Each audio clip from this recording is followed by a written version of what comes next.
Hi, my name is Kenneth Wright. I'd like to welcome you to Growing Your Business in South Dade. I'm on the board of directors of the South Dade Chamber of Commerce.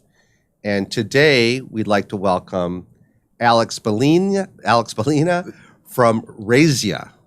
And Alex, you are the Director of Governmental Affairs and something else. And what else is the other position? So, Director of Government Affairs and Public Affairs. Okay, Public Affairs. In my prior role at Rezia, I was Director of Asset Management.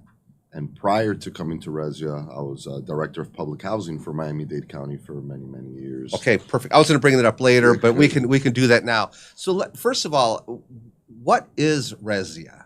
So we are a multifamily developer that our core business is that we focus on workforce housing. What does that mean? That is essentially when you're too rich to be poor because you make a whopping $40,000 a year, your teachers, your firefighters, public service administrators in our community, that as we know, the cost of living has increased tremendously here in Miami-Dade County. It's been happening for a long time, right? But now we're seeing it a lot worse, especially after COVID. There's a major supply demand imbalance. So we really have focused our product in ensuring that we could deliver that product to our community. So this is for people that are working class or professional that aren't making enough to get Section 8, making too much to get Section 8 or some type of government assistance like that. So you guys come in and you build quote unquote workforce housing. Yeah, so we like to call it the missing middle, attainable housing. You know, we try to focus on those individuals or families that make between $45,000 to about $85,000, $90,000, depending on the size of the family. And that is our core business. And we've developed our whole process, right? And our innovation and our technology and our investments. I always like to say we build the Honda Accords with the leather package of the multifamily industry. So we're standardized, we're modular, and we're able to deliver very quickly. We've delivered over 22 communities, 5,000 units here in South Florida. We have just delivered our latest project down south in District 9, Biscayne Village, which is 216 units, again, workforce housing.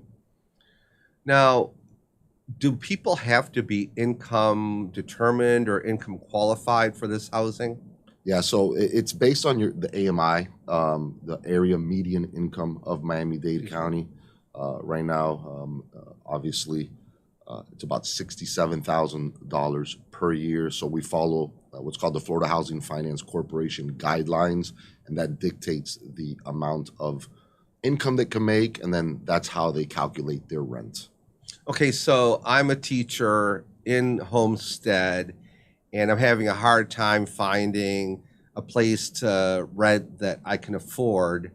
How do I know about Rezia? How do I know about the housing opportunities? How do I know that this is even possible? So we work very closely with the district commissioners. We also work with public housing and community development, and obviously we market our product out there to ensure that people know that we are open for business and that you could come and get an apartment at a very good attainable price. How is it marketed? So we have different capabilities. Online, obviously, is our strengths, apartments.com. I don't know if that's a plug. I shouldn't even do that, but but I'm glad you said that, because that was part of my question, which would have been, I'm going to be frank. I've looked for apartments. I've never run into Rezia per se. So I was just kind of wondering if you're looking where. So I think that providing real specific places for people to look, apartments.com would be one. Yeah. A lot of times, because we build from the ground up, the surrounding neighborhood sees our community going up, so they're starting to inquire about the product, so they know that we're going up. They go talk to our teams that are out there. So initially, when we first start a project, the majority is word of mouth, right, from the surrounding community that people know. We have a very strong footprint in those areas, District 8 and District 9. We've delivered a lot of communities there. So people, when they see our product going up, how quickly and efficiently we build, they come in and they want to be a part of it. Now, I know that one of your colleagues I work with, Tamika, Yes. right, she's very connected with Homestead's Air Force Base and the military, Correct. which I figure those type of people, that workforce fits within your model. They would be the type of person where your housing would make a lot of sense to. Yeah, so at our Biscayne property, the one that we just delivered, we do have some military families that are living there. Also working very closely with the Homestead Air Force Base through Tamika and Mr. Joe Webb, that we are trying to align ourselves to be able to provide additional military housing for them in that area. We have a new development that's going to be starting probably at the end of this year, which is Palmetto Station, which is by the Southcom by Doral, where we have a set aside of 25% of our units that are specifically for the military families. Okay, great. One of the reasons I asked just about information, which was I spent 2 years teaching in Homestead, and fortunately I didn't have a need for housing, but there were a lot of teachers there that I knew that came down that really didn't know where to look or what to do. So it's good to understand where some of this information might be, and make it available. All right. So let's talk a little bit about you. How did you end up in this field of business? So it started about 2002. I got into the multifamily industry, working with different product types and more focused on low-income housing tax credits, working through the private sector. And then I was at the right place at the right time, and I was hired by Miami-Dade County to go administer the public housing division at that time. And I got a very good understanding of how the process worked, the product and the need. However, public housing is limited in its role and what it can do to provide housing. Explain that. What do you mean by that? So it's an aging stock. So the Miami-Dade County, for instance, is one of the older housing authorities or agencies in the country. Okay. But HUD hasn't built public housing since probably the last one that they built here in Miami-Dade County was like in the 80s, right? Harry Kane. So you only have about 10,000 units, about 13,000 units. But so they haven't built anything since you said when, the 80s? Yeah, correct, right? So now they're doing a lot of new, what they call RAD programs, private-public partnerships and developments. But true public housing being built in Miami-Dade County has not been built since the 80s. Okay. After Hurricane Andrew, there was a lot of rehabilitation, redevelopment of some of the public housing properties that were out there initially. But the population has grown so much in Miami that the stock that we have, there's a wait list of 70,000 people for assistance in the public housing program. It may be more now, right? So it's tremendous need. All right. So then you went from there, you spent some time there kind of running that show, and then what happened? So our company formerly was called AHS Residential. You know, we rebranded last year to Resia.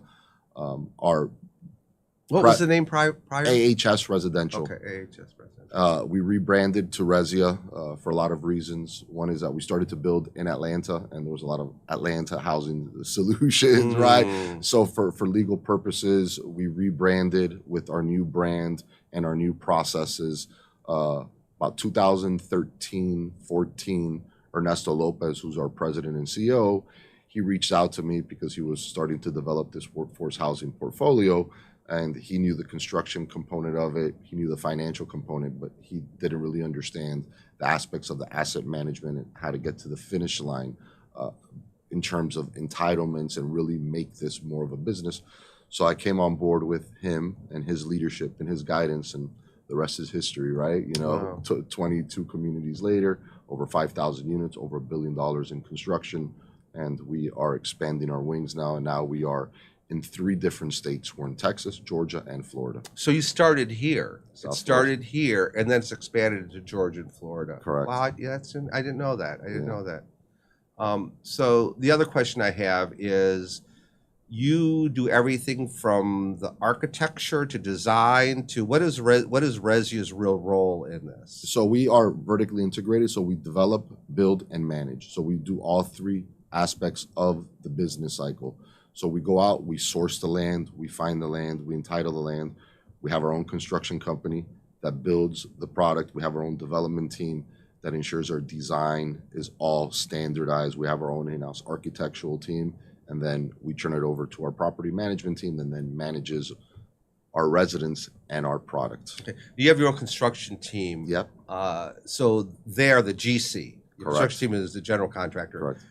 Do you rely on any of the local businesses as subcontractors? Yeah, absolutely. Right. So we're really focused on ensuring that every community that we go to and every area that we operate, we rely heavily, right, on the local workforce to ensure that we could do all of our trades. We do most of the major parts of the components, but we use a lot of subcontractors for all of the different trades that are needed, right, and required. I want to make sure everybody heard that Yeah. if you guys are out there and you're in the construction business Yeah. and you do subcontracting work, make sure that you reach out to Resia, try and figure out how you can, be involved Yep. and help build and grow your own business. So you have the subcontractors. Now, is there any set-asides for minority businesses or that kind of stuff? Is that part of, because I don't know, are you partly government funded or is it We're not. So we don't rely on any type of no federal funding of any federal kind funding Okay. at all. However, we do participate and we do work closely with Miami-Dade County. We are part of the pre-qualified pool of RAD developers in Miami-Dade County, which is the program that I was telling you. It's a public-private partnership to redevelop public housing properties, as the one that you see across the street here from our studio. In those aspects, there's a Section 3 component, right? That Section 3 component requires you to ensure that you have a local base of laborers to come and work on your property. Okay, and that is, how do people become part of that pool? What are the steps? So they have to go through Miami-Dade County for that. Okay, through Miami-Dade County. Okay. Through Miami-Dade County, and then they get certified as a Section 3 certified contractor, and then we work off of those pools to ensure that, we put out an RFP or we put out a proposal or we put out a solicitation, and we have access to those individuals or small businesses. Right. Because that's important.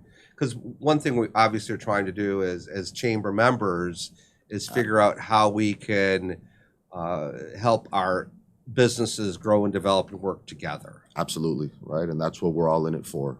So although we do build communities and we do build housing, we provide a lot of direct and indirect jobs that come with the development of our communities, right? So we want to ensure that every area that we go into, we are part of the fabric of that community, That's right? really... That we're ensuring everybody has an opportunity, right, to come in, not only create jobs, but also create a sustainable workflow and capital for themselves. Perfect. Great. So how quickly do these places fill up?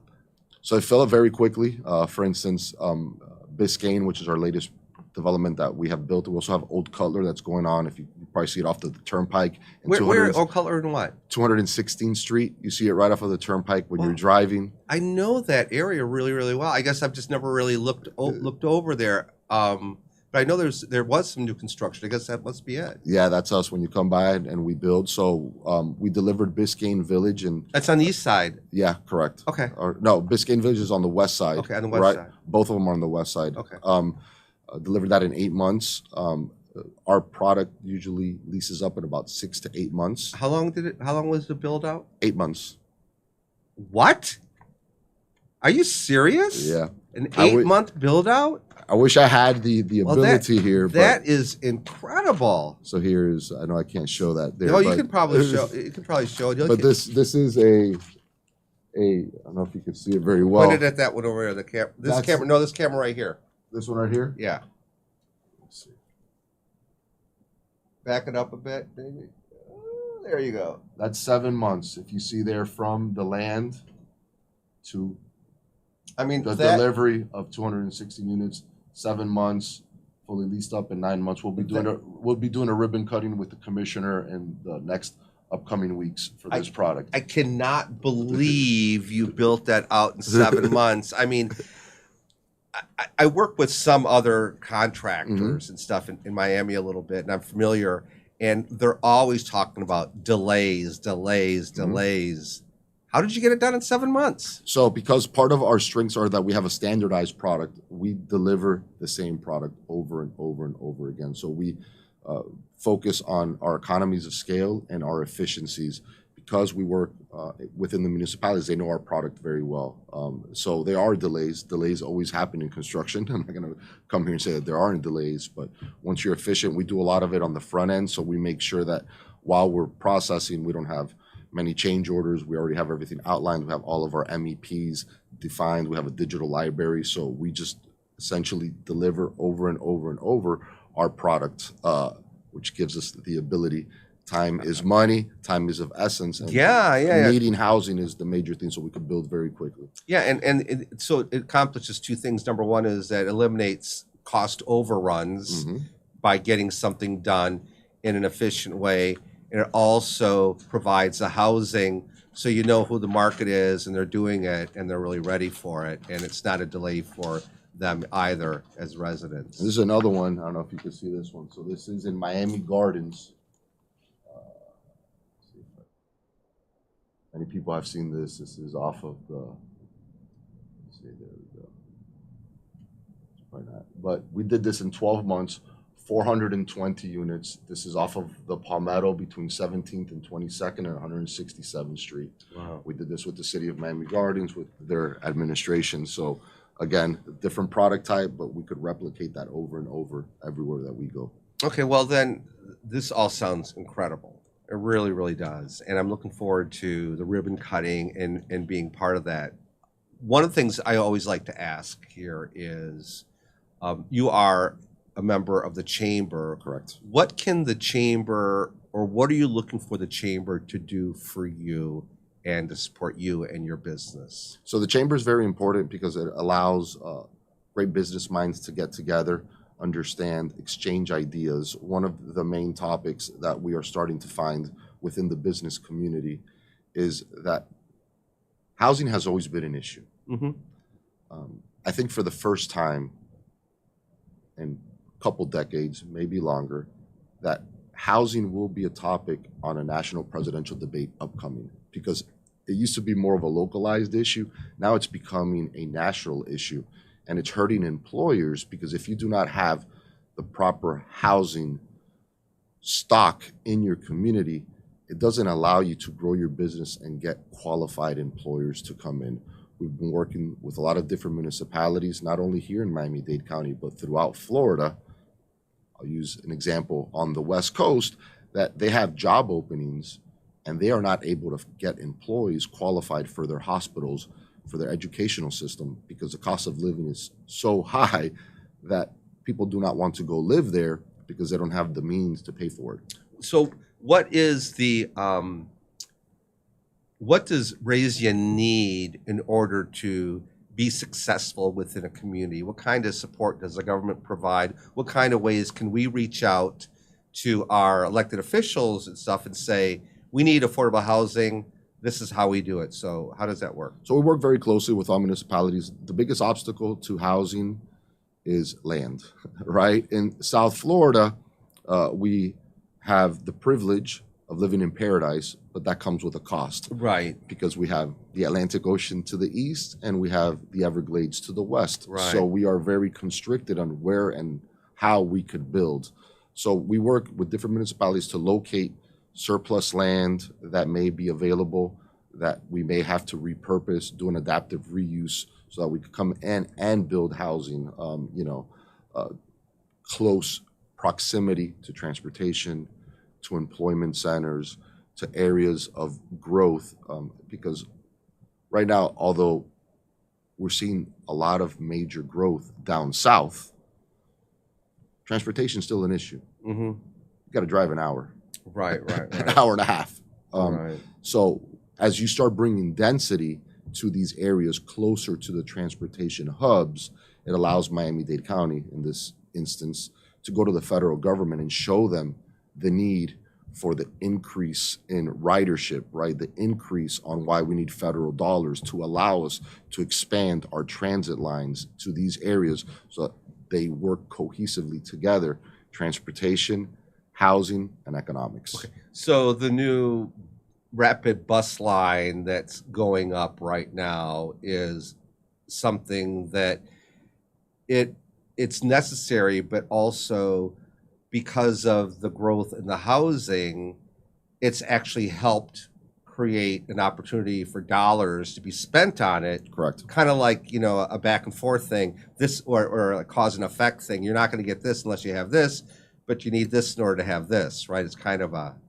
Correct, right? So, Mayor Cava and her leadership, along with the chairman, Oliver Gilbert, right? They're out there. They're really pressing to ensure that we focus on those areas of growth, transportation, density around transportation hubs. Commissioner McGee, Commissioner Higgins, right, to ensure that there are areas out there where they're experiencing all of this growth, we could tie in those transportation, not only capabilities, but funding to get those capabilities, which is the important part. So it takes all of us, right, to ensure that we get there as a community. Because if not, what's going to start happening? We start losing qualified individuals that want to work in South Florida, but they rather go to Orlando, just as an example, because they have more opportunities of housing, they have better paying jobs, so we have to make sure that we keep focused on that, because I'm sure there's a lot of individuals that may be listening to this. You're a teacher, or you just graduated from college, or you may be an employee, or you have been working for 20 years. People know what the cost of living is here, right? And next year, it's going to get even worse, because property taxes are one thing, but now we have property insurance. I'm hearing increases of 100, 200% because of the natural disasters that have occurred out there. That adds to your monthly annual housing costs, right? So something we have to be vigilant of. Well, I am the health insurance savant, but I'm also the insurance savant. And I have a number of people I work with in the PNC property casualty area. And it is, there's been some new legislation just passed that will hopefully hold down some of those rate increases. And I don't want to go into all the specifics of it, but it definitely is a big problem, and it definitely adds to the cost, I'm sure, of owning, but also even building. I mean, I'm sure that there's a lot more regulations regarding that when you own a property and you're trying to build it out. I'm sure that there's some impact there too. Yeah, absolutely. So one of the major things that are going to occur, that have been occurring now, is the construction of housing is expensive. The construction of housing that's attainable, workforce, and lower income is even more difficult now, because construction costs have doubled. Financing of construction has doubled. So there's going to have to be a lot of policy decisions working with public and private partnerships to get us to the finish line in terms of where we want to get to as a community. Now, very important. Now, do you guys, again, because I don't know, do you guys also help with the financing of the people that are coming into the properties? Is that all still, they would have to go out and find their own bank or their own broker or all that stuff? So our core business is we do multifamily, so we do rentals. But it's mostly rentals. Yes, okay. But if you are going to be doing a home ownership component, that's a whole nother segment, right, on how those areas are really struggling right now because of what you could purchase a home for last year. It's almost double now. Right. On your monthly expense. Right. And then the stock that's out there for housing is also being impacted, because if somebody owns a house right now, they don't want to sell their house because their monthly mortgage is going to be more, and they're going to just go from a 3-bedroom to a 3-bedroom and pay more. Why would they do that, right? So that's a lot of the challenges that are out there with our housing stock. Right. Okay, well, listen, we have a few minutes left. I want to give you a chance. Is there anything specific that you want to just mention or bring up or talk about what Resia is doing that we haven't hit on so far? No, I think we've hit a lot of good points. We are focused on our communities. We want to make our areas thrive. Housing, we believe, is a right to our communities. We are here to work with all the different municipalities with our product to help them deliver quickly, efficiently, and get stock onto the market so that we can start relieving some of the pressure that's out there. Developing is not like going and ordering a cheeseburger, fries, and a milkshake pane, and you're out, right? It's a 3 to 4 year process to get there. You got to get the entitlements, you got to go through the zoning, you got to get the building permits, you got to get the financing, and you got to build. So the faster that we could start building and getting product out there, the better it's going to be for our community and to help our businesses thrive. Okay, well, thanks. What I want to go back to and focus on a little bit is that Resia is in a lot of ways a self-contained organization where they do the architecture, they do the design, they do the construction, but that doesn't mean that there is an opportunity to work with Resia on some of their projects. So anybody out there that is in those trades, construction, subcontract, and support trades, as Alex was saying, a big thing they want to do is support the community. That's right.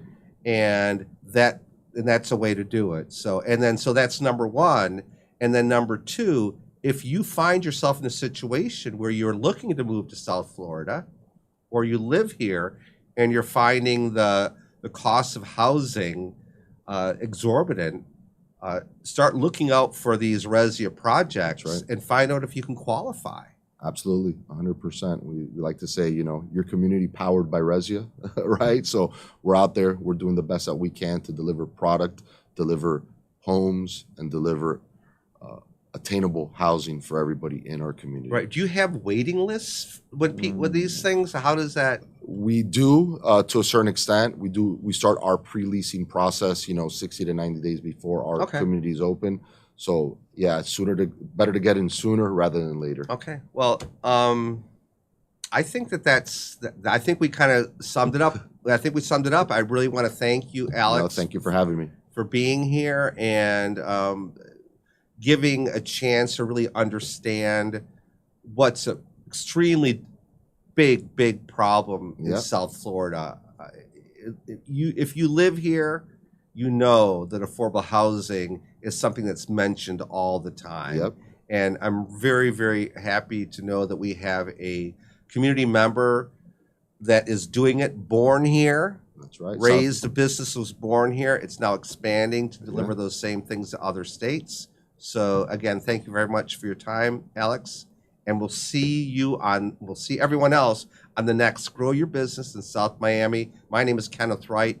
I am with the South Dade Chamber of Commerce on its board of directors, health insurance savant. And we'll see y'all on the next one. Thank you.